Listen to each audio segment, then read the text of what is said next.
memang istimewa. Jadi istimewanya ya di Indonesia cuma Yogyakarta. Saudara tahu kalau daerah misalnya DKI ya, itu kan daerah khusus ibu kota. Sehingga dalam hal ini kalau nanti ibu kota RI itu pindah di itu ya,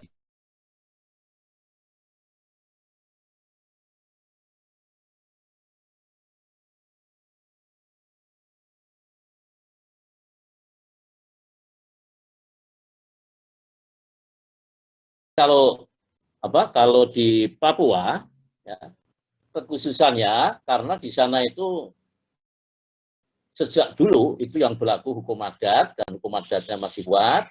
Nah, dalam NKRI ini maka kekhususannya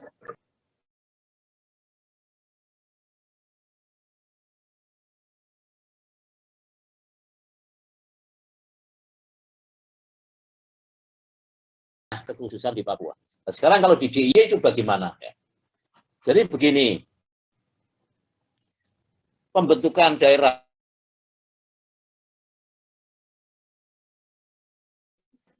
kabupaten ya, itu amanahnya itu di dalam Undang-Undang Dasar 1945 ya. Ya, itu Undang-Undang Dasar 1945 pasal 18. Tapi ini pasal 18 yang sebelum diamandemen ya, gitu. Itu. Di situ dalam pasal 18 itu disebutkan bahwa ya, wilayah NKRI ini dan daerah kecil, ya, daerah besar dan daerah kecil, dengan mengingat asal usul, ya, asal usul, dan mempunyai sifat keistimewaan. Istimewanya apa? Istimewanya bahwa sebelum kemerdekaan itu telah mempunyai pemerintahan, telah mempunyai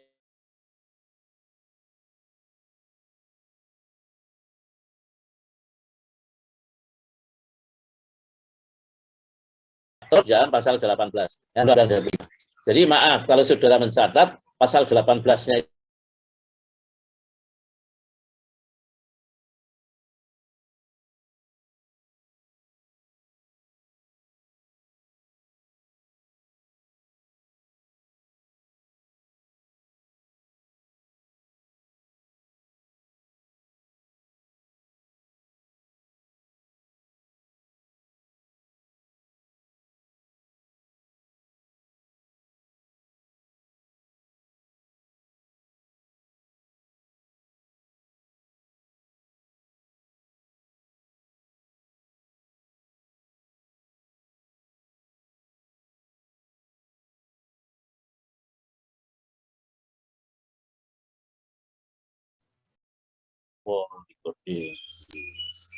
ya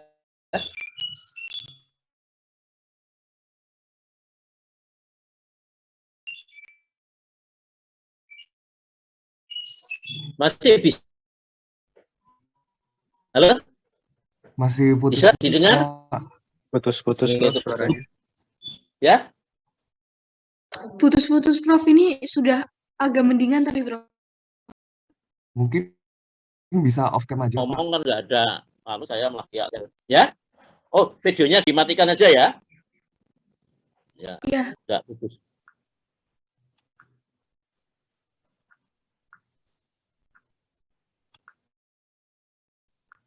Ya. Nah, videonya saya matikan saja ya. Sudah bisa dengar lagi? Sudah bisa, Sudah bisa. Ya, terima kasih. Saya lanjutkan ya.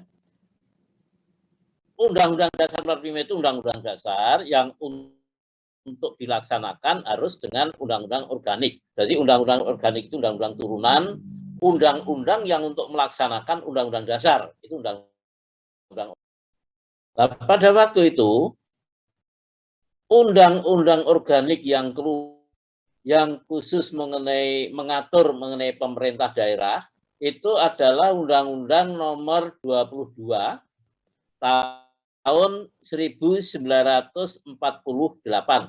Ya. tentang pemerintahan daerah. Ya, nah, itu Undang-Undang 22 salah satunya ayat 2 itu bahwa ya, untuk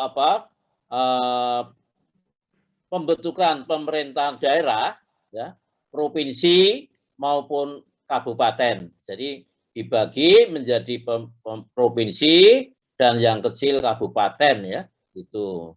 Nah, di dalam pembentukan provinsi kabupaten ini sekali lagi karena ini pelaksanaan, maka disebutkan juga yaitu tadi ya, mengingat asal usul daerah ya. Asal usul daerah dan pemerintahan yang sudah ada. Itulah keistimewaan. Artinya sebelumnya daerah itu mempunyai pemerintahan. Ya, itu. Nah, untuk itulah maka ya, pada tahun 50 dibentuklah Provinsi Jawa Timur dengan Undang-Undang Nomor 2 tahun 1950, Daerah Istimewa Yogyakarta dengan Undang-Undang Nomor 3 tahun 1950, Provinsi Jawa Tengah dengan Undang-Undang Nomor 10 tahun 1950 dan Undang Nomor 11 ya 1950 untuk Provinsi Jawa Barat. Nah, di dalam pasal 1 Undang-Undang Nomor 3 tahun 50 tentang pembentukan DIY itu disebutkan, ditegaskan bahwa wilayah daerah Kesultanan Yogyakarta dan daerah Kadipaten Pakualaman ditetapkan sebagai daerah istimewa Yogyakarta setingkat provinsi. Ini beda dengan daerah lain, hanya DIY kalau itu setingkat provinsi. Jadi bukan provinsi ya, setingkat provinsi. Jadi kalau saudara di DIY itu mungkin kantor-kantor pemerintah itu tidak ada kata-kata provinsi. Mesti langsung daerah istimewa Yogyakarta. Karena bukan provinsi tapi setingkat provinsi. Nah, kembali lagi mengenai keistimewaannya, asal usulnya. Jadi perlu diketahui asal usul daerah istimewa Yogyakarta itu dari suatu negara kecil, yaitu negara Kesultanan Yogyakarta dan negara Kadipaten Pakualaman. Itu adalah suatu negara. Jadi sebelum dibentuk itu suatu negara asal usulnya. Ini istimewanya yang tidak ada di lain tempat. Nah, seperti Kesultanan, kalau saudara mempelajari sejarah, Kesultanan itu berdiri perjanjian Giyanti antara VOC dengan Pangeran Mangubumi atau Hamengkubuwono yang pertama. Itu pemerintahannya ya. Pada zaman Belanda, pemerintahan Kesultanan ini pun beda dengan Kasunanan atau dengan kerajaan yang lain. Beda. Apa bedanya? Kesultanan pada zaman Belanda, ini kan zaman Belanda ya, itu pemerintahannya itu tidak diatur dengan undang-undang, tidak diatur dengan ordonansi dari negeri Belanda. Ya. Tapi bagaimana sistem pemerintahannya, ya, isi pemerintahannya, jalannya pemerintahan, itu berdasarkan politik kontrak atau perjanjian antara Gubernur Belanda, wakil dari pemerintah kerajaan Belanda, dengan Sultan. Artinya apa? Artinya kalau di Kesultanan itu antara gubernur dengan Kesultanan itu dalam menentukan pemerintahannya itu sama tinggi. Ya. Perjanjian itu kan sama tinggi gitu, antara gubernur dengan sultan. Lain kalau daerah lain, Kasunanan, Kesultanan Kesultanan Cirebon, Kesultanan ya, Toraja dan sebagainya ya, itu dengan VOC masuk dengan dijajah Belanda, jalannya pemerintahan didikte dengan undang-undang, dengan ordonansi. Tapi kalau Kesultanan Yogyakarta tidak. Bahkan yang perjanjian atau kontrak politik yang paling panjang itu terakhir ya. Kenapa disebut panjang? Karena adanya kesepakatan antara Gubernur Jenderal ya, Gubernur Dr. Lusin Adam dengan Hamengkubuwono yang ke-9 itu walotnya bukan main. Bukan itu rembukan itu untuk perjanjian itu ya. Yang akhirnya ya karena Sri Sultan sendiri mungkin capek atau apa ya, itu pulang dari rapat itu dengan Lusin Adam, kemudian sare ya tidur ya, agak mau tidur itu terus ada suara yang mengatakan ya, le tanda tangani wae gitu. Jadi le itu nak ya, tanda tangani saja gitu. Nah inilah beliau yakin sekali, maka paginya yaitu tanggal 18 Maret 1940 kontrak itu ditandatangani oleh Sri Sultan Hamengkubuwono ke-9. Itu pemerintahnya. Dan sejak dulu zaman Belanda ya, dengan berdirinya Yogyakarta ini sudah punya pemerintahan yang tertinggi ya, tertinggi itu adalah Sultan yang mimpin ya, Kesultanan. Di bawah Kesultanan itu ada pateh, tapi pateh itu yang ngangkat ya kesepakatan dengan Belanda. Kemudian di bawahnya itu bupati. Kemudian di bawahnya lagi itu ya Wedono. Di bawahnya lagi itu ada Penewu ya, Kapanewon. Dan yang paling bawah lagi ada pemerintahan namanya Kalurahan. Itu sejak dulu ya, sejak 1914 itu di Yogyakarta sudah seperti itu. Ya. Padahal kalau di RI, di luar DIY, pemerintahan itu dibentuk yaitu misalnya Jawa Timur, Jawa Tengah, Jawa Barat baru tahun 1950 ya. Inilah keistimewaan asal-usul dan pemerintahannya yang bersifat istimewa. Ya, istimewanya itu hanya ada terjadi pada zaman Belanda di Yogyakarta. Ya, itulah maka disebut istimewa. Kemudian istimewanya lain ya, karena DIY itu sudah sebelum dibentuk sudah mempunyai pemerintahan ya, pemerintahan dulu misalnya tahun 40 ya, zaman Jepang itu Sultan sudah ya memimpin Yogyakarta itu membentuk jawatan-jawatan, namanya itu Paniradio ya. Itu jawatan kepanitraan, itu mengurusi mengenai sekretariat. Kalau sekarang ya sekda lah gitu. Ada jawatan keuangan, ada Paniradio Wiyoto Projo itu pendidikan. Ada Paniradio mengenai pekerjaan umum, ayahan. Ada Paniradio ya semacam penerangan gitulah ya toh. Istilahnya itu Racana Pancawara. Nah, itu penerangan itu ya.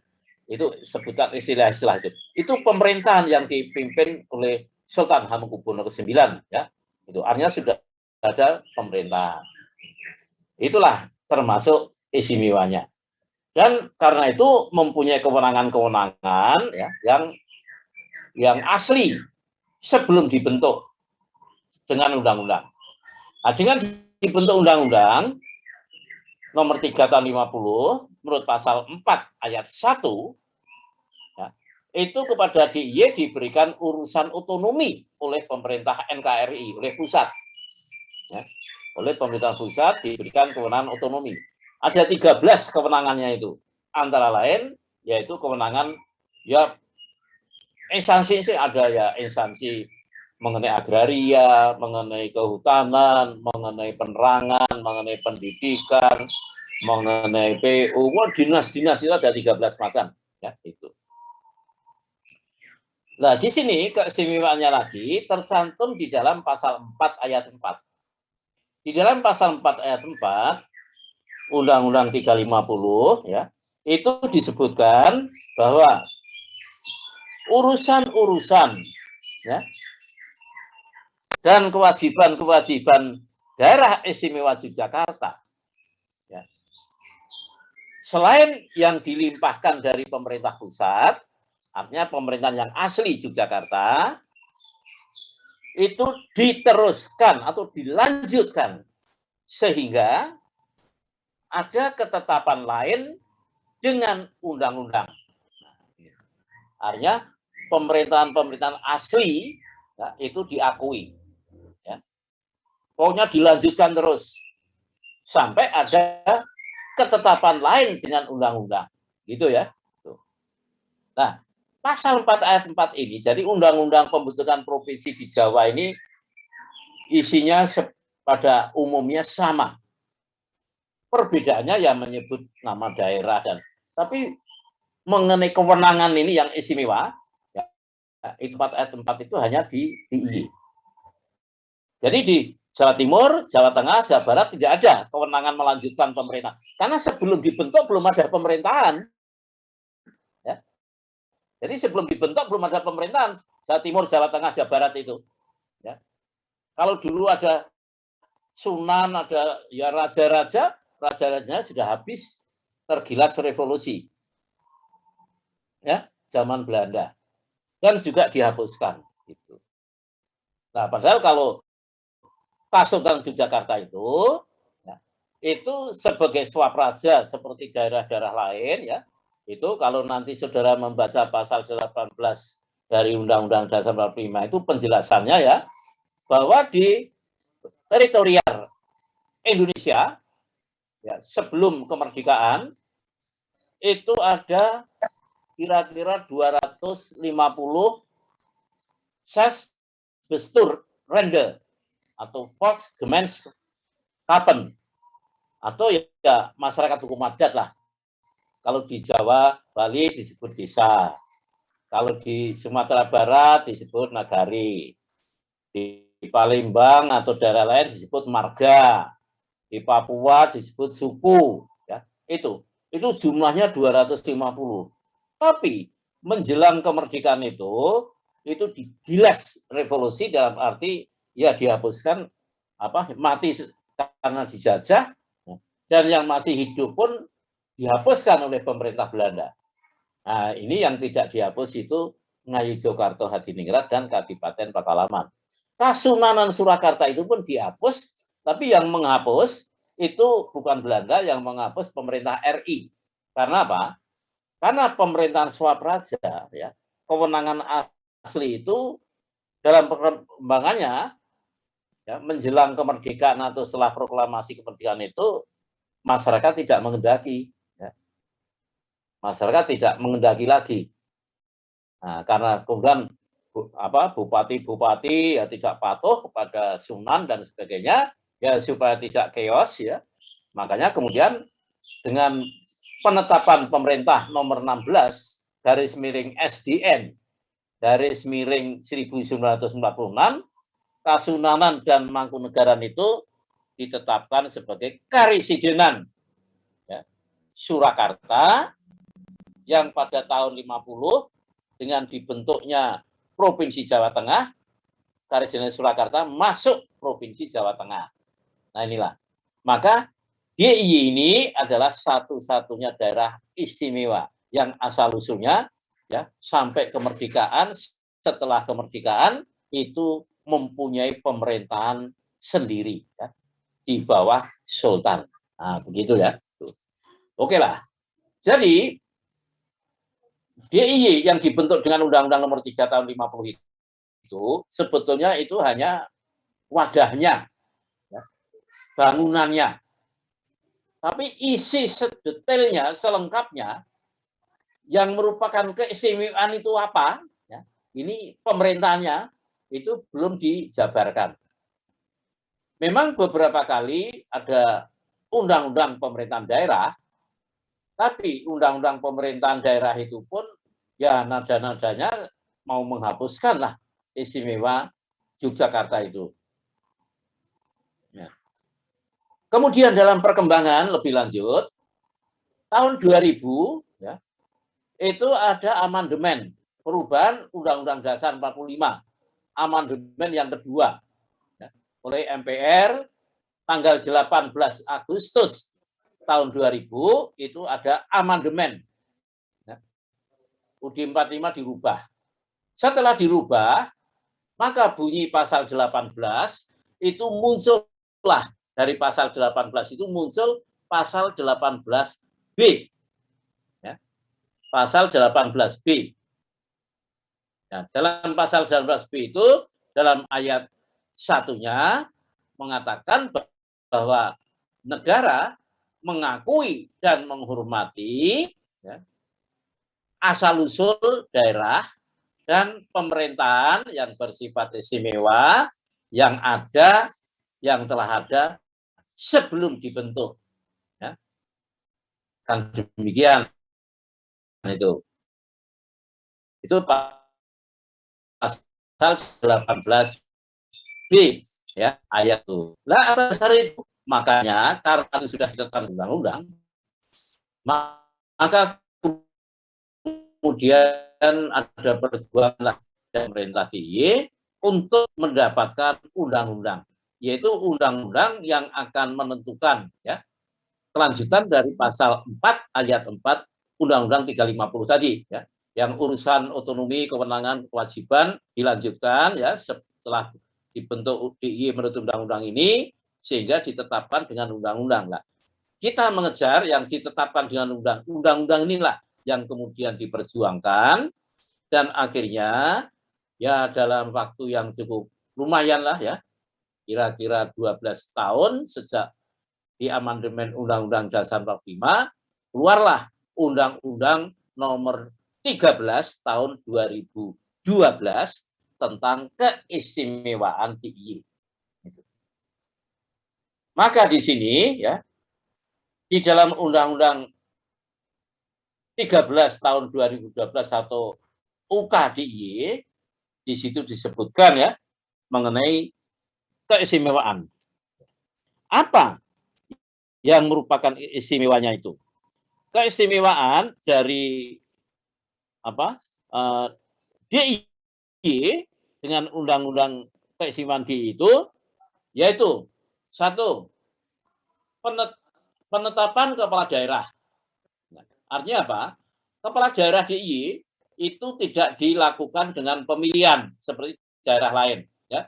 Pemilihan kepala daerah, pemilihan gubernur, itu enggak. Jadi DIY ini kepala daerah ditetapkan. Nah, itu dari asal usulnya ya ditetapkan kepala daerahnya itu sultan yang bertahta dan wakil kepala daerahnya adalah Kanjeng Gusti Adipati Pakualam yang bertahta. Itulah dalam UKDIY yang pertama, keistimewaan pertama. Asal usul. Kemudian yang kedua, yaitu kelembagaan. Ya, untuk melaksanakan keistimewaan, maka di sini perlu dibentuk lembaga, ya, organisasi pemerintah daerah yang istimewa.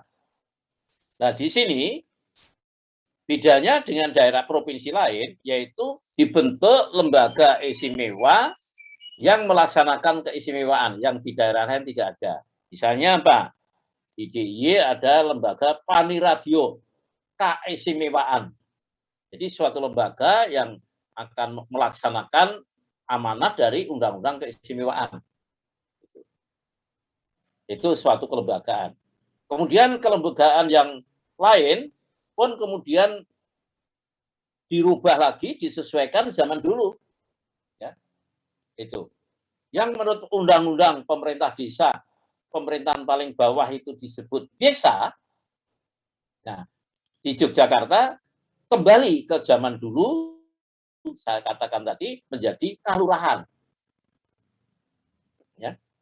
Pemerintahan di atasnya, di luar DIY, itu adalah kecamatan. Di Yogyakarta dikembalikan menjadi Kapanewon. Ya, itu. Kalau kabupaten tetap. Nah, inilah perubahan-perubahan mengenai kelembagaan. Jadi saudara di Jogja tidak menemukan kantor desa apa itu, tidak menemukan. Yang ada sekarang adalah kantor kelurahan. Bedanya di situ. Di DIY tidak ada plang papan nama provinsi, tapi langsung daerah istimewa Yogyakarta. Tidak ada kantor kecamatan, yang ada kantor Kapanewon. Kalau yang di kota namanya Kemantren. Terus di bawah Kemantren, kalau di kota kelurahan. Kalau di luar kota, ya, kecamatan itu Kapanewon, di bawahnya kalurahan. Ingat ya, kalurahan itu di luar kota, kalau kelurahan itu di dalam kota. Nah ini hati-hati ya. Inilah istimewa di Jakarta. Kemudian yang ketiga adalah budaya. Budaya di sini jangan diartikan hanya merupakan candi-candi itu. Ya candi yang di Yogyakarta ini dengan yang di Jawa Tengah Borobudur ya jelas kalah ya dan sebagainya. Tapi tetap istimewa. Jadi tidak hanya berupa candi, kemudian berupa cagar-cagar budaya, bukan hanya kesenian ya, tari, tembang, bukan itu aja. Tapi budaya yang hadiluhung. Ya. Masyarakat Yogyakarta itu berbudaya yang hadiluhung. Mestinya yang ramah, ya, yang sopan. Nah itulah kalau warga Jogja dengan dalam bergaul di masyarakat ya itu baiklah, tegur sapa, tidak berkenal pun tatap muka ya, hormat ya, itulah budaya. Jadi budaya itu sebenarnya apa toh? Budaya itu kalau saya ya itu hasil perilaku dari akal budi manusia. Manusia itu punya cipta karsa dan rasa karya. Nah dari itulah menghasilkan budi akal. Bagaimana untuk ya masing-masing manusia berbudaya itu bisa hidup yang sejahtera, yang tentram. Itu bagaimana? Nah, untuk mencapai itu manusia itu menggunakan budayanya ya, hasil cipta rasanya itu. Itulah komplit termasuk bagaimana berbicara, bagaimana berpakaian itu, menghadapi alam bagaimana ya. Itulah jadi jangan misalnya makanya di Jogja ini harus contoh ya. Alam Bukit Kapur ya toh. Ya sekarang disulap menjadi tempat wisata dan mensejahterakan. Ya enggak? Bukit yang ada airnya sedikit saja sekarang dibikin tempat wisata ya. Seperti Embung di Langgeran coba. Nah, ini kan keadaan alam ya. Di Mangunan yang tanahnya tandus seperti itu dulu gersang sekali, sekarang menjadi ya wisata hutan ya. Menjadi rimbun ya, hutan pinusnya dan sebagainya. Ini artinya ya manusia yang berbudaya menghadapi alam bisa menyesuaikan alam ya dengan keperluan hidupnya untuk menunjang kehidupannya. Itulah yang dimaksud budaya sebetulnya ya. Jadi budaya itu ada yang berwujud, ada yang tidak berwujud. Ya, jelasnya budaya itu ada yang tidak baik, ada yang baik gitu. Misalnya apa? Bagaimana supaya hidup sejahtera, tapi dengan cara mencuri, merampok, korupsi. Nah, itu ya budaya, tapi itu budaya yang tidak baik lah. Misalnya budaya yang baik. Misalnya bagaimana saudara supaya besok itu bisa hidup sejahtera. Saudara belajar mencari ilmu sampai sekarang kuliah di Fakultas Hukum UGM ya ini. Maka untuk bisa menjadi yang berbudaya saudara harus kerja keras. Misalnya budayakanlah baca buku di perpustakaan. Nah, itu budaya itu. Perilaku bagaimana supaya saudara sukses ya. Misalnya gitu ya. Itulah pengertian budaya. Yang keempat yaitu mengenai pertanahan. Nah, mengenai pertanahan nanti saya lebih lengkap ya. Saya lanjutkan saja langsung mengenai tata ruang. Tata ruang kota atau wilayah Yogyakarta ini luar biasa. Kota Yogyakarta itu didirikan oleh Sultan Hamengkubuwono I itu kalau saudara melihat layoutnya ya, luar biasa. Dan semuanya itu penuh filosofi. Misalnya apa? Coba, keraton itu ya, kota Jogja, itu kan diapit oleh dua sungai. Sebelah barat itu Sungai Winongo, sebelah baratnya masih ada Sungai Bedok, baratnya lagi masih ada. Ya. Sebelah timur kota itu di apa? Aliri Sungai Code, sebelah timur lagi Sungai Gajah Wong, sebelah timur lagi nanti ada sungai lagi. Ini baratnya ya. Kemudian maka filosofinya keraton pun misalnya mengikuti ada yang disebut sumbu imajiner. Ya. Kalau ditarik garis lurus, ya, pantai selatan titiknya itu Parangkusumo ya, Parangtritis atau Parangkusumo itu ya. Itu kalau ditarik benang ke utara, ya, itu sampai ke Gunung Merapi. Ya. Nah, benang yang ditarik sampai Gunung Merapi itu nanti melewati itu petilasan Krapyak, ya. Krapyak yang itu loh, selatan itu ya. Tuh. Kalau ditarik ke utara lagi itu Keraton. Ditarik lagi ke utara lagi Tugu. Ditarik ke utara Gunung Merapi, ya. Itu sumbu imajiner lurus itu. Itu. Jadi kalau misalnya Sultan Lenggah di Siti Hinggil itu melihat Tugu itu sampai di antara Gunung Pelawangan sampai Merapi. Nah, itu sumbu imajiner ya. Ada sumbu filosofisnya mempunyai makna yaitu dari Krapyak, Keraton, Tugu. Ya. Itu sumbu filosofis ya. Jadi ibaratnya Krapyak itu ibaratnya apa ya? Maaf ya, itu simbol perempuan, kemudian Tugu itu simbol laki-laki, ya melahirkan keraton, gitulah kira-kira garis besarnya demikian itu. Luar biasa itu.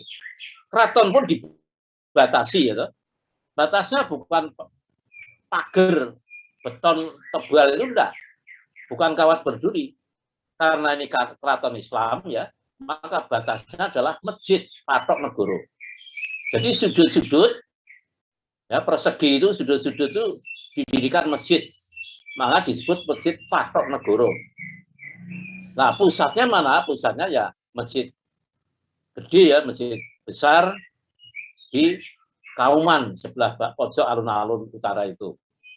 Nah, ini filosofinya ya, luar biasa. Jalan-jalan di Semarang itu di tempat-tempat banyak pohon-pohon ya, pohon beringin punya makna, ada pohon asem punya makna, pohon gayam punya makna, pohon sawo punya makna. Ya. Itu mana itu pohon-pohon itu ditanam, itu semuanya ada maksud, ada makna. Nah, itulah yang dimaksudkan tata ruangnya. Ini juga asli dari Kasultanan, ya. Itulah keistimewaan DIY, ya, yang itu tidak dijumpai di luar DIY. Mungkin ada pertanyaan untuk daerah istimewa Yogyakarta kok istimewa ini? Ya, ada? Halo? Belum, Pak. Belum, Pak. Belum. Nah. Oke lah, dijawab cepat loh. Baiklah, kalau belum saya lanjutkan masuk ke pertanahan. Ya, pertanahan. Tadi saya sebutkan bahwa menurut pasal 1 dari Undang-Undang 350, ya, asal daerah istimewa Yogyakarta itu dari wilayah Kasultanan dan wilayah Kadipaten. Nah, bagaimana asal usulnya dulu? Asal usulnya, ya, kalau provinsi itu dulu kan tadi saya katakan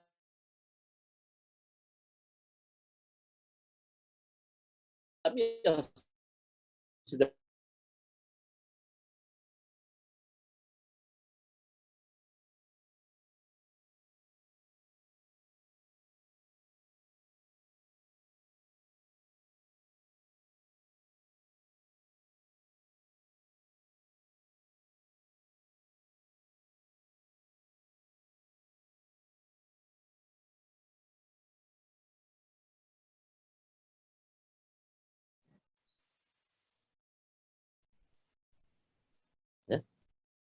Ya.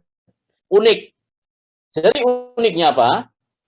Wilayah Kesultanan Yogyakarta ini asal-usulnya itu bukan karena warisan dari Sunan Pakubuwono II. Bukan karena hibah dari Sunan Pakubuwono III. Ya. Kenapa? Karena Pangeran Mangkubumi itu kan adiknya Sunan Pakubuwono II. Tapi wilayah Yogyakarta itu hasil perang dari Pangeran Mangkubumi melawan ya dari perang dari Pangeran Mangkubumi melawan VOC. Ya. Dimulai 19 Mei 1746 selama 9 tahun ya. Dan itu diadakan perundingan itu 23 September 1754. Dan perundingan itu ditandatangani 13 Februari 1755 ya. Di wilayah Karanganyar yang disebut Dusun Giyanti. Maka perjanjian itu disebut Perjanjian Giyanti. Dalam perjanjian, jadi lahirnya Yogyakarta sampai pemerintahannya itu semuanya berdasarkan perjanjian ya tadi politik kontrak tadi ya. Di dalam pasal 1 perjanjian Giyanti di situ disebutkan bahwa VOC menyetujui ya, Pangeran Mangkubumi untuk bergelar sebagai sultan, bukan sunan tapi sultan gitu. Kemudian dalam pasal 1 itu poin isi yang kedua, kepada Pangeran Mangkubumi yang disetujui berdiri bergelar sultan itu diserahkan separuh wilayah kerajaan Mataram, ya, separuh wilayah kerajaan Mataram yang menyerahkan VOC, gubernurnya Nicholas Harting waktu itu. Ya, menyerahkan pada Pangeran Mangkubumi. Loh, kok Belanda kok menyerahkan tanah Mataram? Nah, inilah.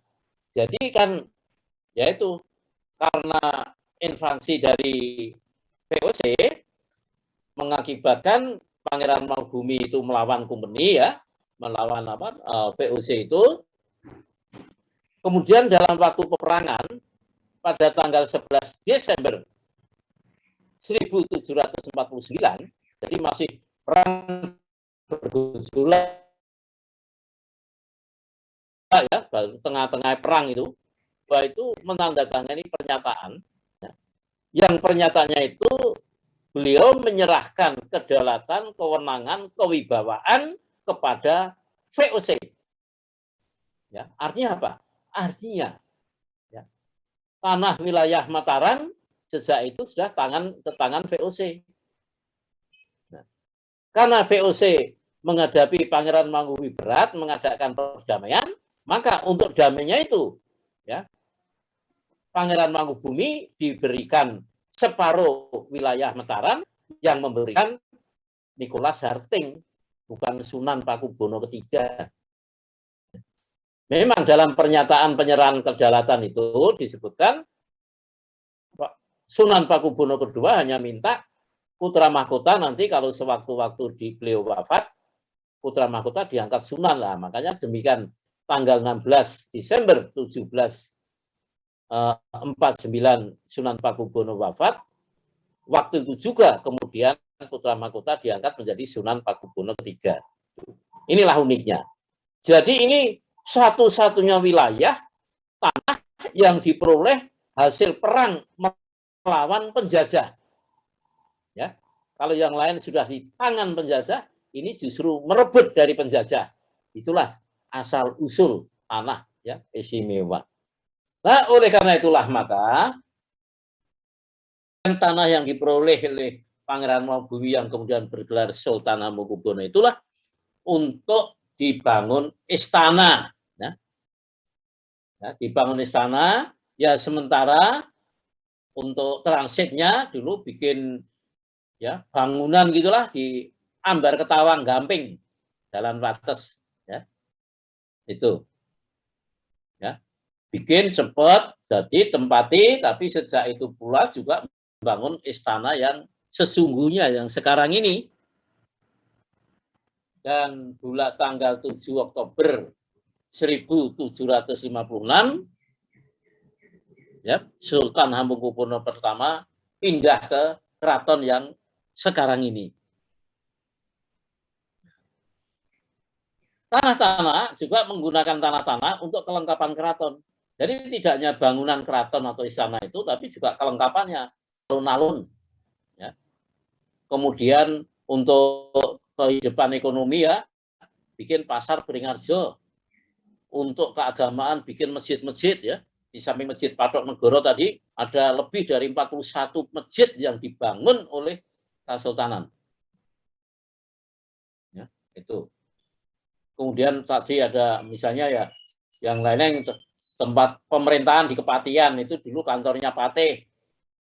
Ya. Kemudian untuk DPRD-nya itu, yang kantor DPRD itu juga ya tanah-tanah Kesultanan, gitu. Gitu ya. Sedangkan yang selainnya yang untuk kelengkapan keraton, termasuk makam dan sebagainya tadi, makam-makam raja itu, itulah disebut tanah Didi Keprabon. Jadi yang untuk bangunan istana itu disebut tanah Keprabon, yang lainnya itu disebut tanah Didi Keprabon. Nah, tanah Didi Keprabon itu yang pemanfaatannya ya untuk warga masyarakat, artinya untuk pihak lain. Itu. Ya, dulu pernah, kemudian ya pernah juga waktu itu ada apa? Pakai sistem, dulu namanya sistem apanase, ya, sistem apanase. Tanah-tanah di luar daerah itu dikapling-kapling, dipetak-petak. Kemudian petak-petak itu dikuasakan kepada Sentono Dalem. Sentono Dalem itu kerabat, abdi dalem ya, itu pegawai-pegawai keraton yang ya layak mendapatkan gaji. Nah, gajinya dari tanah tadi. Nah, kemudian tanah itu digarap oleh warga masyarakat, hasilnya 2/5 itu untuk masyarakat yang menggarap, 2/5 untuk patuh atau sentono yang berhak mendapatkan gaji tadi, dan untuk yang mengurusi itu diangkat seorang namanya bekel, itu mendapatkan satu bagian. Itu sistem apanase. Namun dalam perkembangan sistem apanase itu menjadi memberatkan masyarakat. Ya, memberatkan masyarakat. Nah, oleh karena itulah, kenapa memberatkan? Karena tenaganya sudah untuk menggarap tanah, masih diminta kerja untuk bekel, kerja untuk patuh, dan kerja untuk perusahaan asing. Saudara tahu bahwa pada tahun 1900-an itu ya, itu di Yogyakarta ini ada 17 pabrik gula. Nah, itu yang bekerja di ladang nanam tebu, menebang tebu itu ya rakyat. Kan kasihan itu. Nah, oleh karena itulah maka pada tahun 1914 dimulai dilakukan reorganisasi. Ya, reorganisasi. Ya, dalam bidang pertanahan dan bidang ekonomi. Caranya yaitu sistem kebekelan tadi dihentikan. Kemudian wilayah-wilayah itu ditetapkan baru menjadi kalurahan. Nah, inilah. Jadi kalurahan di DIY itu dibentuk tahun 1914. RI belum ada, apalagi Pemda DIY ya. Itu termasuk istimewanya ya. Itu. Kemudian acara yang kedua ya, jadi dibentuk kalurahan. Acara yang ketiga reorganisasi itu memberikan hak-hak atas tanah kepada warga masyarakat. Ya, memberikan hak atas tanah pada masyarakat. Nah, tadi yang belum saya sebutkan, lalu luasnya tanah Kesultanan itu berapa sih? Ya dulunya luas sampai Jawa Timur ya, Jawa bagian utara, sampai Purwodadi, Grobogan, ya, Bojonegoro dan sebagainya itu ya. Kemudian Jawa Tengah ya Banyumas ya, Purworejo, Magelang dan sebagainya sampai di situ ya. Itulah. Nah, itu wilayahnya di Jakarta. Namun pada tahun 1825 muncullah ya, pangeran yang perkasa, ya sebetulnya samalah dengan Pangeran Mangubumi, tapi nasibnya beda.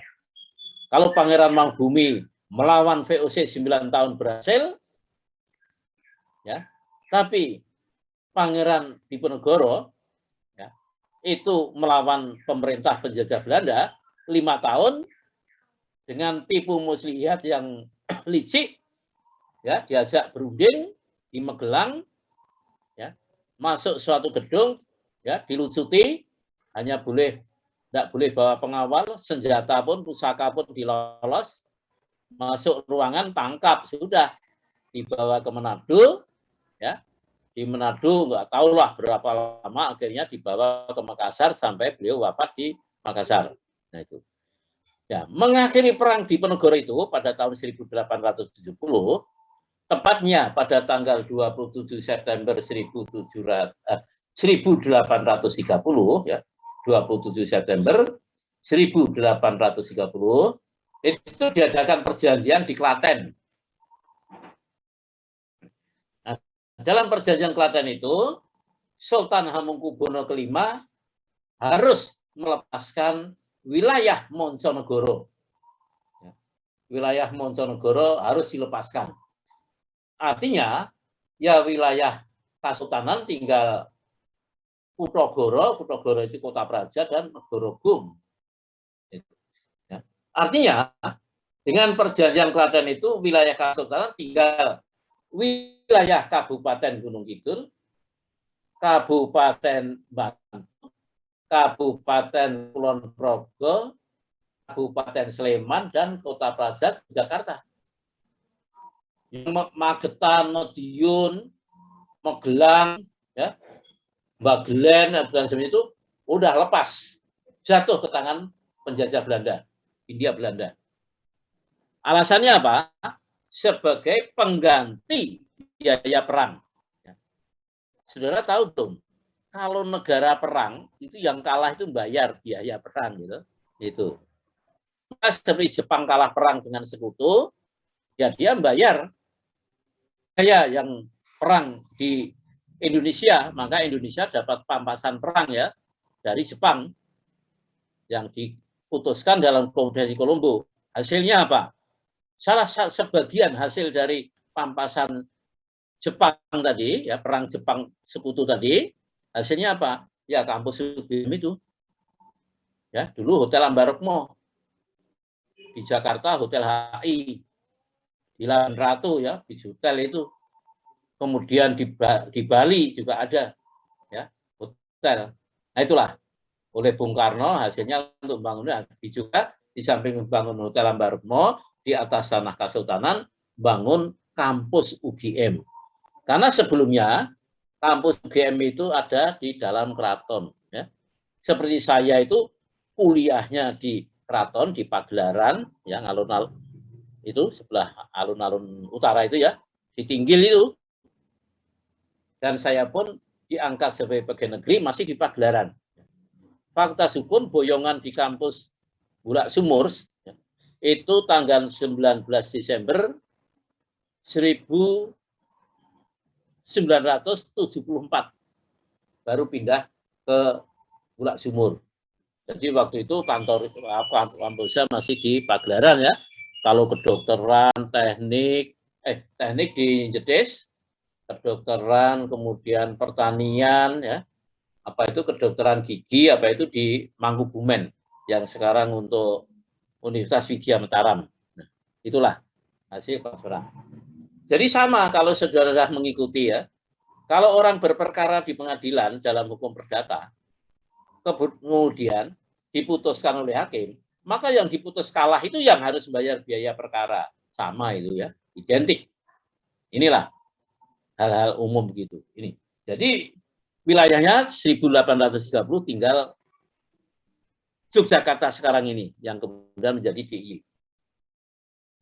Bagaimana reorganisasinya, membagi-bagi ya, kepada kelurahan yang sudah terbentuk tadi, disuruh ya diangkat lurah dan perangkatnya, pamongnya, disuruh untuk mendaftar tanah-tanah yang ada di wilayah kelurahan yang sudah terbentuk itu.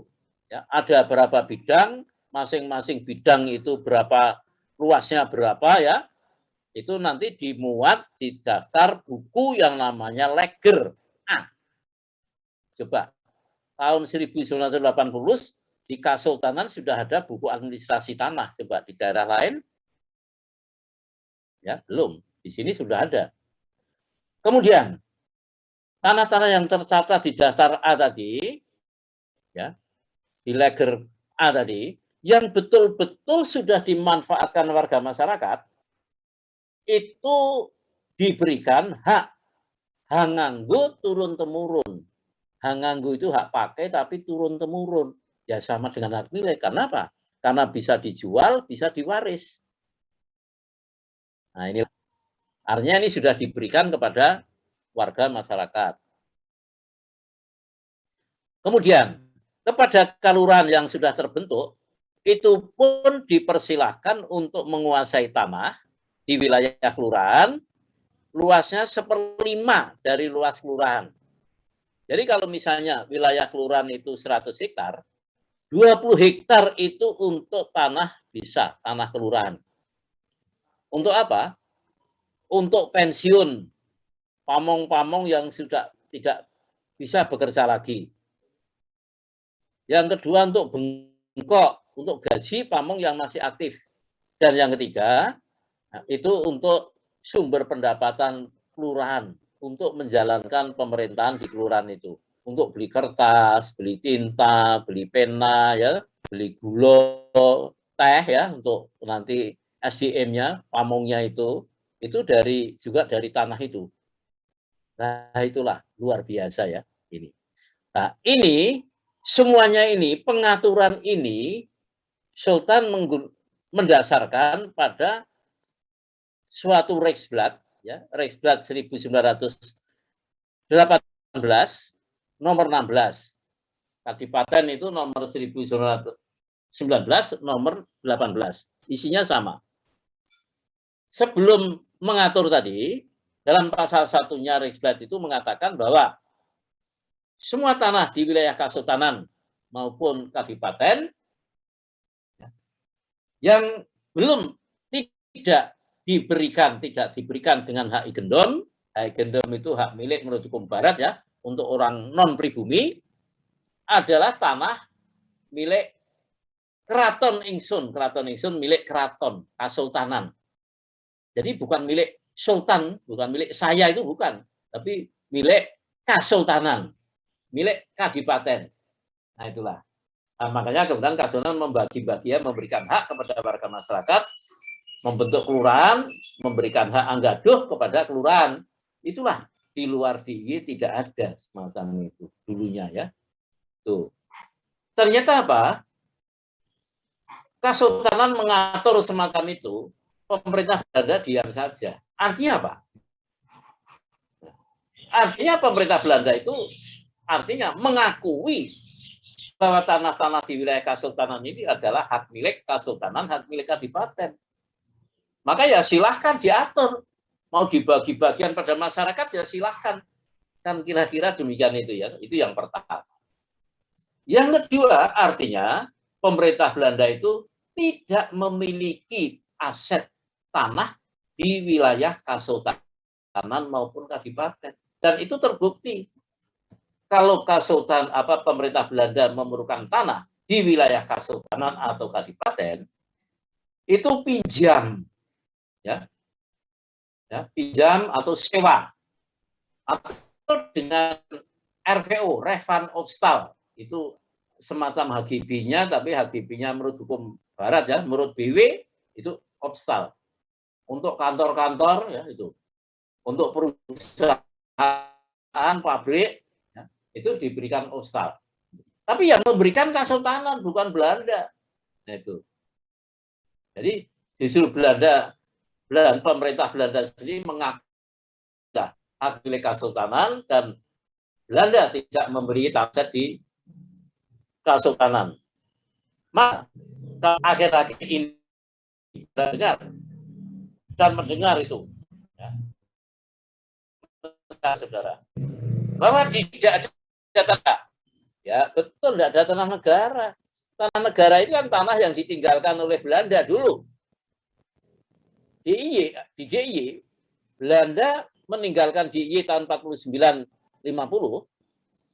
itu tidak meninggalkan aset tanah di DIY, maka di DIY tidak ada tanah negara, ya.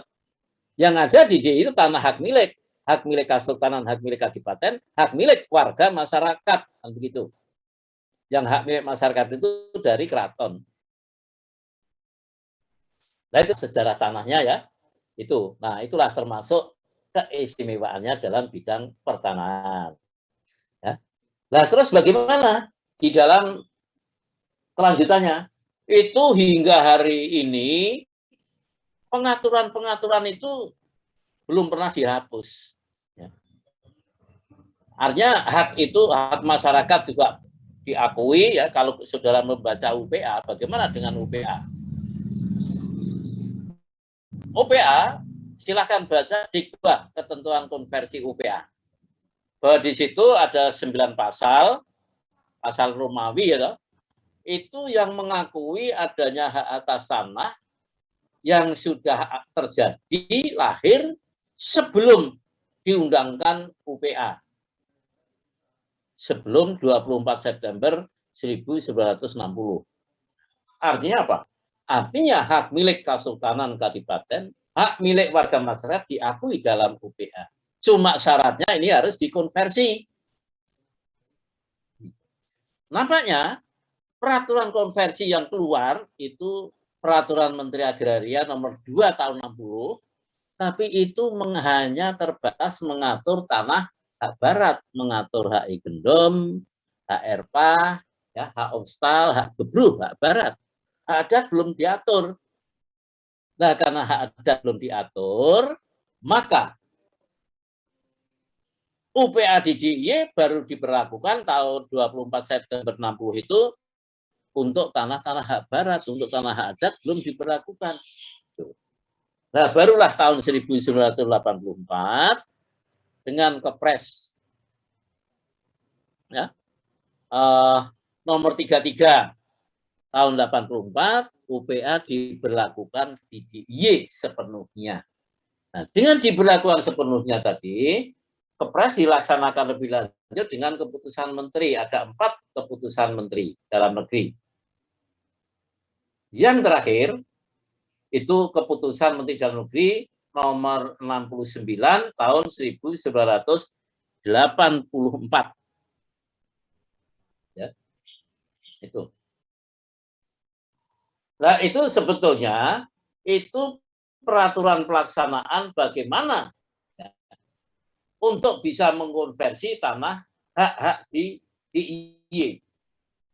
Ya, seperti sudah ketahui, tadi saya katakan hanya hak barat dengan PMA nomor 2 tahun 60.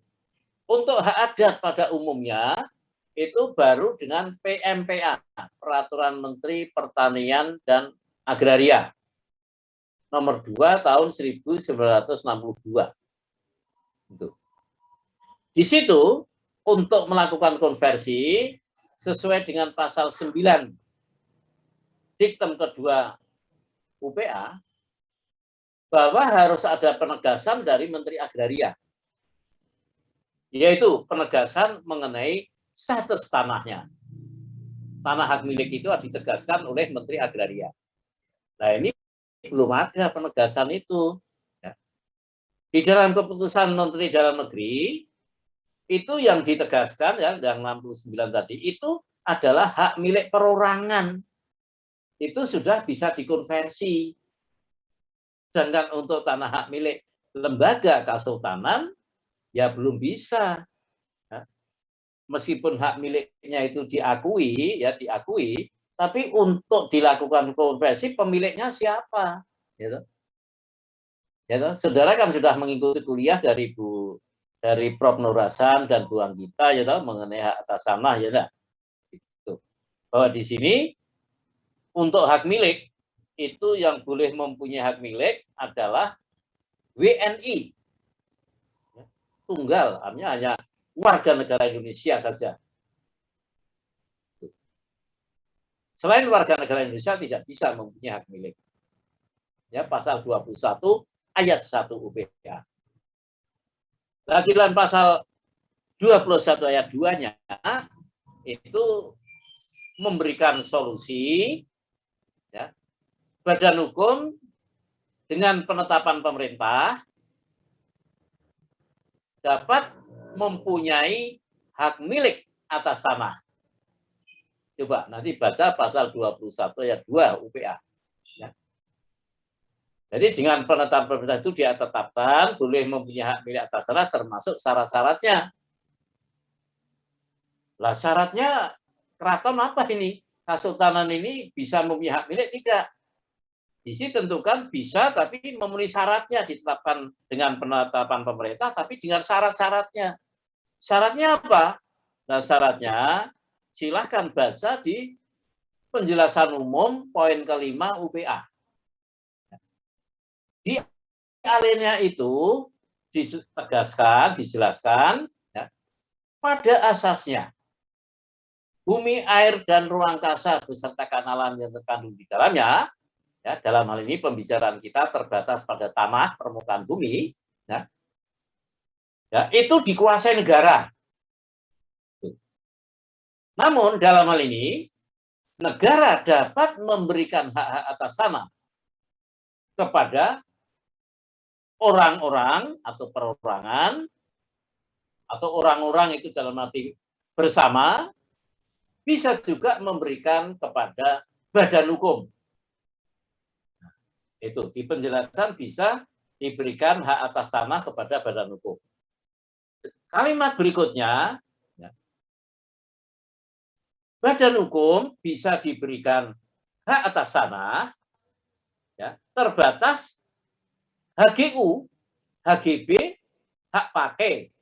Ya, itu. Artinya apa? Badan hukum tidak bisa diberikan hak milik atas tanah. Ya badan hukum biasa yang dimaksud ya, yaitu badan hukum misalnya PT, koperasi, yayasan, itu nggak bisa mempunyai hak milik atas tanah, tapi bisa diberikan HGU, HGB, ataupun hak pakai. Nah terus semua peraturan perundang-undangan itu mesti ada klausulnya ya, pengecualiannya. Dalam kalimatnya ditegaskan bahwa badan hukum khusus bisa diberikan hak atas tanah. Badan hukum khusus. Nah, badan hukum khusus bisa diberikan hak atas tanah, bisa sebagai subjek hak atas tanah. Syaratnya bahwa badan hukum menguasai tanah itu, memiliki tanah itu harus untuk kepentingan keagamaan. Itu satu. Ya. Nah, makanya ini Kasultanan Tanah Kasong ini memenuhi syarat untuk kepentingan keagamaan, gitu. Coba tempat-tempat ibadah di Yogyakarta ini, masjid, gereja, pura, dan itu menggunakan tanah siapa? Ya tanah keraton. Ya, toh? Ada masjid Patok Negoro, ada 41 masjid yang dibangun oleh keraton. Ya. Masyarakat di pedusunan, ya. Ya. Pedusunan, pedukuhan. Ya. Minimal pedukuhan itu ada masjid. Ya. Yang di atas tanah mana? Ya syukurlah kalau di atas tanah wakaf. Kalau tidak ada tanah wakaf, ya tanah tanah yang dipakai. Tanah tadi. Atau mungkin mas tanah desa tadi. Itulah. Apa ini tidak untuk keagamaan? Nah, jadi syarat yang pertama ya, tanah itu oleh lembaga, badan hukum, yaitu untuk keagamaan. Yang kedua, untuk kepentingan sosial. Tidak diragukan lagi. Di ini perguruan tinggi sampai perguruan tingkat PAUD banyak menggunakan tanah Kasultanan, termasuk kampus UGM. Ya. Kampus UNY, kampus UIN, ya. Kampus YKPN, ya. AKPRIN, bahwasanya itu ya tanah-tanah keraton. Itu yang untuk pendidikan ya, Untuk pemerintahan, untuk kantor Pemda, DIY Kepatian, ya, tanah keraton, sebagian bangunannya bangunan keraton. Ya. Kantor-kantor kabupaten, kantor Kapanewon, kantor kelurahan, kantor RW, banyak menggunakan tanah kasultanan. Apa itu tidak untuk kepentingan sosial? Untuk kesehatan, dari rumah sakit sampai puskesmas, coba. Ya. Juga menggunakan tanah keraton. Kepentingan sosial yang lain, ya. Misalnya untuk makam, coba. Ya. Di samping makam raja, itu makam pahlawan. Ya. Untuk pahlawan pejuang 45 yang tidak, karena bukan ABRI ya, bukan TNI, tidak masuk di makam pahlawan di Kusuma Negara, ya, disediakan tanah di Gamping khusus untuk makam pejuang 45 yang pernah berjuang di Yogyakarta. Itu di tempat itu di Gamping ada makam pejuang 45. Karena kita kota budaya, banyak seniman-seniman, ya, makanya di Imogiri ada makam seniman, ya tanah kasultanan. Tadi yang untuk pendidikan masih kelewatan ya. Di Imogiri itu ada pendidikan sekolah polisi negara itu ya tanah kasultanan. Apa itu tidak untuk kepentingan umum. Jadi persyaratan kedua terpenuhi. Persyaratan ketiga untuk ekonomi. Untuk pusat-pusat menunjang perekonomian.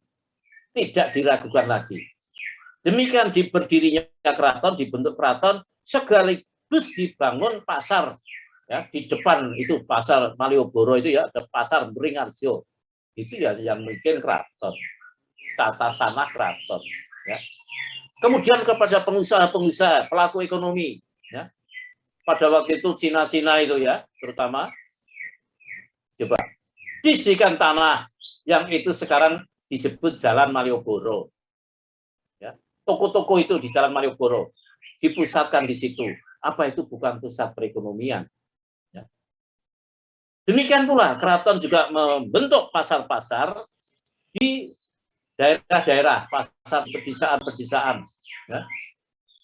Di mana-mana setiap daerah, setiap kecamatan, setiap kelurahan itu ada pasar yang dibentuk oleh Kasultanan dulu ya. Ya sekarang misalnya yang masih eksis di Pasar Gamping misalnya, itu pasar Kasultanan gitu. Tuh. Tapi kalau yang lain-lain yang pelosok, itu ya pasarnya sudah mati, kalah dengan mal-mal sekarang ini gitu. Kalah dengan mart-mart itu, jadi itu pasar-pasar tradisional kan banyak yang mati gitu. Nah, pasar Keranggan masih hidup, Beringharjo masih, ya. Pasar Pawiro Taman masih, gitu. Nah inilah.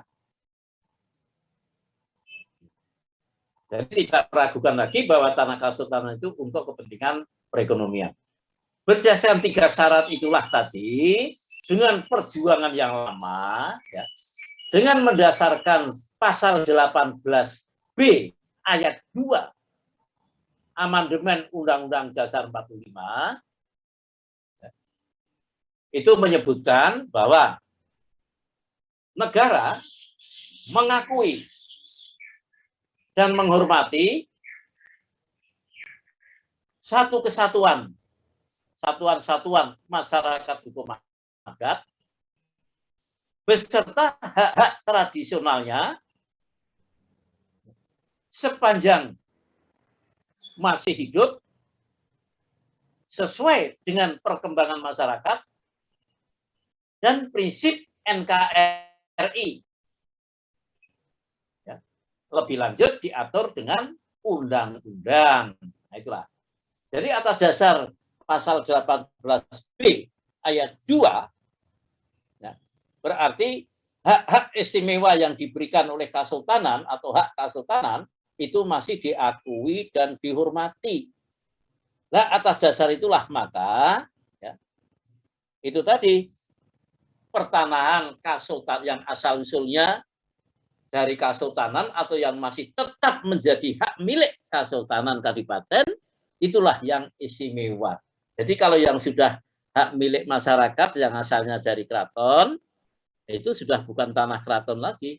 Jadi tanah keraton itu, tanah Kesultanan Kadipaten itu tanah-tanah hak milik Kadipaten yang selama ini status hak miliknya belum dilepaskan kepada siapapun juga. Itulah yang istimewa. Yang wujudnya adalah tanah keprabon dan titik keprabon. Kan begitu. Oleh karena itulah, maka di dalam UK, keistimewaan pertahanan itu dituangkan di dalam pasal 32, ya, ayat 1, 2, 3, 4, 5. Ayat 1, 2, 3 itu ya termasuk 3, 4 ya, langsung saja menyebutkan bahwa Kesultanan dan Kadipaten dinyatakan sebagai badan hukum, merupakan subjek hak milik atas tanah Kesultanan dan tanah Kadipaten, meliputi tanah keprabon dan titik keprabon yang berada di wilayah kabupaten kota, ya, daerah istimewa Yogyakarta. Kemudian ayat 5-nya menyebutkan, ya, konsekuensinya, makanya Kesultanan Kadipaten wenang untuk melakukan pengelolaan dan pemanfaatan tanah Kesultanan tanah Kadipaten dengan tujuan, ya, pengembangan kebudayaan, kepentingan sosial, dan kesejahteraan masyarakat. Itulah pemanfaatan tanah Kesultanan Kadipaten. Jadi hak milik tetap Kesultanan Kadipaten, tapi pemanfaatannya bisa dipakai oleh masyarakat maupun institusi. Gitu.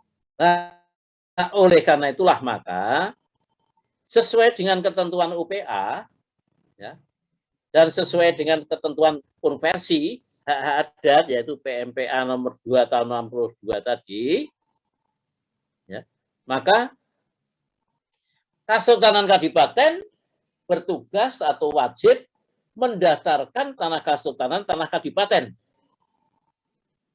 ke lembaga pertanahan, ya, ya, sesuai dengan perundang-undangan yang berlaku. Nah, itulah maka tanah-tanah Kesultanan, ya, yang statusnya hak milik tadi sudah Kesultanan bisa mempunyai sebagai badan hukum khusus, katakan tanah hak miliknya. Jadi kata badan hukum tadi itu badan hukum khusus, ya, khusus untuk Kesultanan Kadipaten. Ingat, kalau saudara membaca nanti ya dalam UK pasal 32 ayat 2 dan 3 ya, itu dinyatakan sebagai badan hukum, tulisan BH-nya, badannya itu BH-nya, hukumnya itu hanya, itu huruf kecil. Artinya apa? Artinya undang-undang ini tidak membentuk kesultanan baru.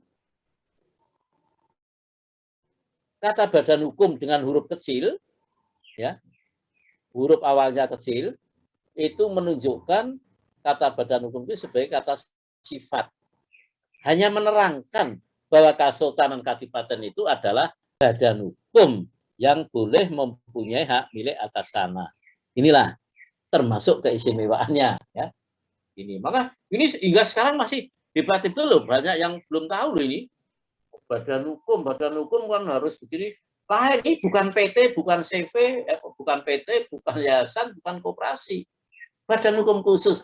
Ya itulah, ya, yang direkturnya ya enggak ada direkturnya, komisarisnya ada, yang ada ya sultan sama adipati Pakualam itu, ya. Itulah kekhususan Kesultanan Kadipaten sebagai badan hukum bisa mempunyai hak milik tanah, termasuk syarat-syaratnya sudah terpenuhi.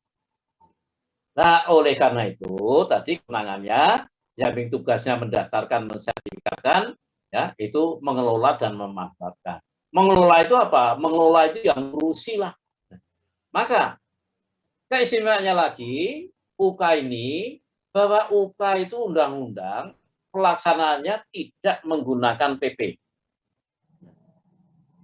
Pelaksanaannya ini langsung dengan Perda Peraturan Daerah Istimewa Yogyakarta atau Perdais. Ini diamanatkan di dalam pasal 35 UK. Jadi supaya dilaksanakan dengan Perdais, bukan dengan PP. Saudara tidak akan menemukan ya, undang-undang yang tidak dilaksanakan dengan PP kecuali UK DIY. Langsung dilaksanakan dengan Perdais. Silahkan diurus sendiri ya, mengenai tanah kasuhan kadipaten yang ada di Jakarta. Diurus sendiri itu diurus oleh DIY ya, kan begitu. Nah, di dalam mendaftarkan ini karena ada pertanyaan, loh kalau itu tanah kasultanan itu hak privat. Kenapa kok yang ngurusi DIY kan begitu ya? Nah, DIY itu ada dibentuk lembaga istimewa yaitu Dinas Pertanahan dan Tata Ruang ya, DIY. Itu khusus menangani pertanahan, hak-hak tanah dan urusan pertanahan dan tata ruang tanah kasultanan, tanah kadipaten. Tuh. Kalau ada tanah hak milik masyarakat, urusannya langsung ke kantor pertanahan. Ya. Tuh. Tapi kalau untuk hak atas tanah sekunder di atas tanah primer kasultanan kadipaten, ini harus lewat direkomendasi Dispetaru, Dinas Pertanahan dan Tata Ruang DIY. Pengelolaan itu maka isinya apa? Pengelolaan itu isinya ada 3 hal, yaitu penatausahaan. Tahu ya, penatausahaan di administrasi ya, di catat-catat. Maka di sini terhadap tanah kasultanan dilakukan inventarisasi, identifikasi, verifikasi. Kalau ini betul-betul ini sejarah asal-usulnya tanah kasultanan, ya kemudian didaftarkan terbit sertifikat hak milik tanah kasultanan, tanah kadipaten. Kemudian tugas dari kasultanan juga yaitu melakukan pemeliharaan. Memelihara data-datanya jangan sampai rusak, jangan sampai hilang. Ya. Misalnya tanah hak milik kasultanan sudah bersertifikat, digunakan oleh seseorang ya, dengan hak pakai misalnya. Ya di situ ditulis di bagian mutasi itu bahwa tanah hak milik kasultanan terletak di ini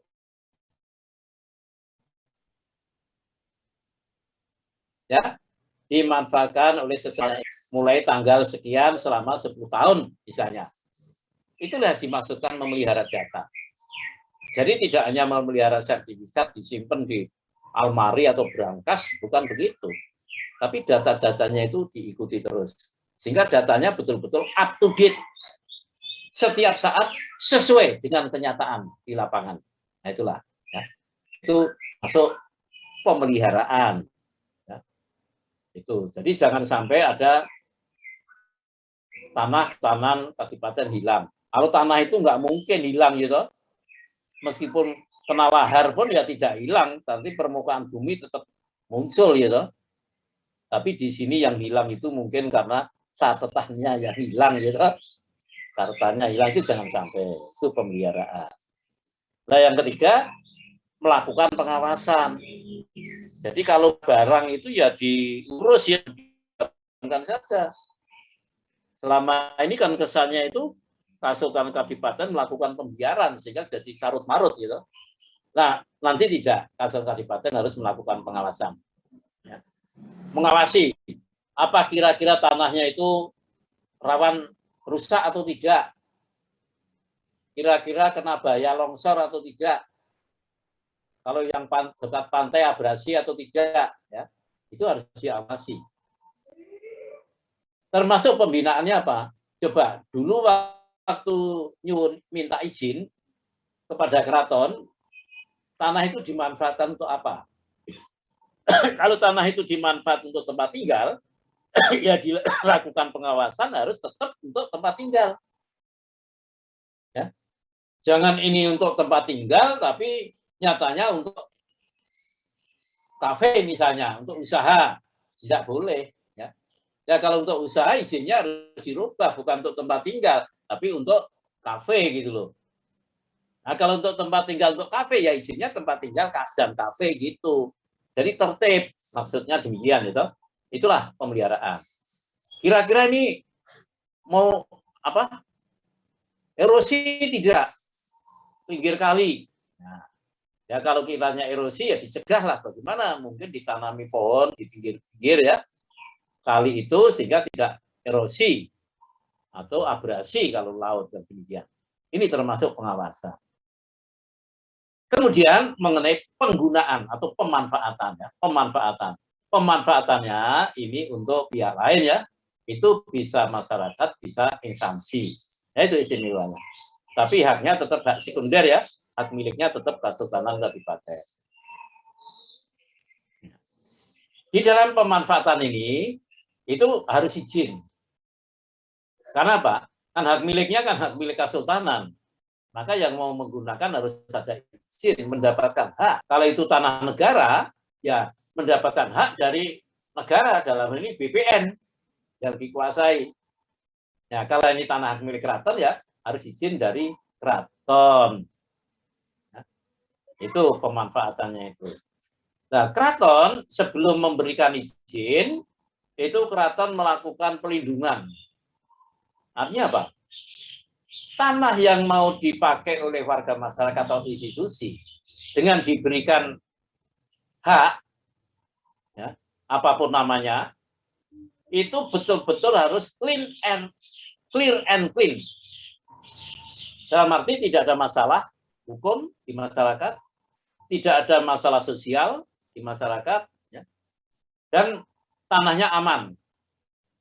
Nah, kalau mau persen itu kiranya baru akan bisa diberikan hak milik. Nah, di samping itu sesuai dengan peraturan perundang-undangan ya, misalnya apa? Tidak bertentangan dengan tata ruang misalnya. Itulah hati-hatinya di dalam memberikan izin ya itu.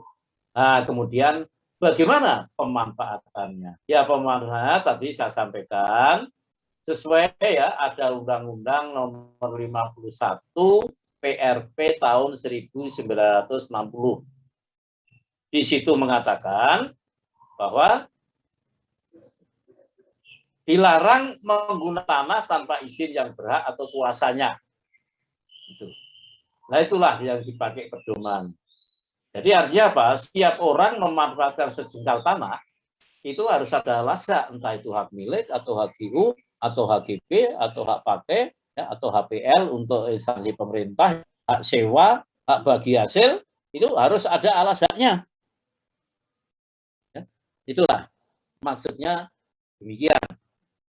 Nah, mengenai bagaimana pengelolaan pemanfaatan tanah Kesultanan, menurut Undang-Undang ke-9 tadi kan diatur dengan Perda-S ya. Nah, Perda-S itu namanya peraturan itu kan masih umum ya. Bagaimana lebih teknisnya mengenai pengelolaan dan pemanfaatan tanah Kesultanan, maka sudah dikeluarkan Pergub, ya ditulis. Pergub nomor 33 tahun 2017. Itu ya isinya sama dengan Perda-S, hanya lebih bukan mengatur umum tapi sudah teknis. Lebih teknis lagi di dalam memanfaatkan tanah itu, dalam mengajukan permohonan, sudah ada juga pergubnya, yaitu Pergub nomor 49 tahun 2018. Ya, itu peraturan-peraturan tadi dicatat, kalau sewaktu-waktu saya merupakan mau nulis skripsi nanti atau nulis karya ilmiah yang lain lah, ada tugas, itu saudara bisa melacak. Nah, itulah. Jadi kesimpulannya apa? Kesimpulannya tanah Kesultanan itu sesuai dengan UK adalah untuk kesejahteraan masyarakat. Itulah seperti apa yang disampaikan oleh Sri Sultan Hamengkubuwono ke-9 pun ya, tahta untuk rakyat. Hanya saja status hak miliknya ini bukan tanah negara, tapi ini tanah hak milik Kesultanan Kabupaten. Kemudian kepada pihak ketiga yang mau memanfaatkan itu sesuai dengan ketentuan UPA bisa diberikan hak pakai atau HGB di atas tanah milik Kesultanan. sesuai prosedur perundang-undangan yang berlaku, atau bagi yang sudah terima, artinya tidak menuntut hak pakai HGB, sertifikat HGB, bisa hanya kekancingan, ya toh. Kekancingan itu kertasnya lebih baik, lebih tebal dibanding sertifikat dari BPN, ya. Itu. Ini secara psikologis supaya orang-orang yang mendapatkan kekancingan, yaitu entah itu magersari atau ngindung, itu ya secara psikologis tidak seperti direndahkan gitu loh, ya. Itu. Tapi tidak memproses sesuai dengan perundang-undangan, sesuai dengan UPA. Jadi tidak perlu ada perjanjian di PPAT, tidak perlu membayar biaya perolehan hak atas tanah dan bangunan, gitu. Tidak perlu bayar surat ukur untuk terbit sertifikat dan sebagainya. Itu yang magersari ngindung, ya. Tapi kalau hak pakai HGB di atas tanah negara, di atas tanah milik Kasultanan, ya, ini harus proses perundang-undangan, yaitu pemberian haknya berdasarkan akte PPAT, sehingga pemohon harus bayar biaya PPAT, harus bayar biaya perolehan hak atas tanah kepada pemerintah daerah, harus bayar surat ukur sertifikat di kantor pertanahan. Uangnya tidak masuk keraton. Nah itulah nanti arahnya di situ. Sehingga dengan demikian semua dengan peran perundang-undangan, ya, regulasi yang sudah cukup, kalau itu dilaksanakan akan ada kepastian hukum bagi Kasultanan sebagai pemilik tanah, ada kepastian bagi warga masyarakat yang memanfaatkan, dan juga ada kepastian bagi pemerintah di dalam memberikan pelayanan demi tercapainya kesejahteraan masyarakat, ya, dan ketentraman. Itulah kira-kira, ya, bukan kira-kira yang diatur di dalam Undang-Undang Keistimewaan, sehingga di istimewa termasuk keistimewaan urusan pertanannya demikian itu. Yaitu di DIY ada tanah asal usulnya tanah Kasun Kadipaten, ya, hak milik Kasun Kadipaten yang bisa dimanfaatkan oleh warga masyarakat dengan hak-hak yang sifat sekunder, bukan hak milik. Hak milik tetap ada Kasun Kadipaten. Itulah ya garis besar mengenai keistimewaan pertanahan di DIY. Sehingga harapan saya, saudara yang kuliah di UGM di Jakarta, meskipun belum lulus, kalau nanti saudara di rumah, tempat asal saudara di daerah lain ditanya, kamu mahasiswa Yogyakarta, di Yogyakarta, apa sih istimewanya di itu? Ya, saudara bisa menjelaskan, jangan istimewanya di Jogja itu musim liburan macet, di mana-mana macet, ya. Tidak hanya di DIY. Nah, jangan itu. Oh, di DIY itu nek malam liburan kalau makan lesehan nutuk, jangan demikian itu ya toh. Di tempat-tempat wisata istimewanya parkirnya mahal, jangan itu ya toh. Itu daerah lain pun demikian gitu. Tuh. Jangan sampai oh di Jogja itu ada kritik, wah di luar Jogja banyak gitu. Tidak hanya Jogja. Nah, inilah. Tapi istimewanya yaitu 5 hal tadi yang saya jelaskan panjang lebar, yaitu mengenai pertanahan. Ada pertanyaan? Silakan. Ya, silakan. Ada pertanyaan?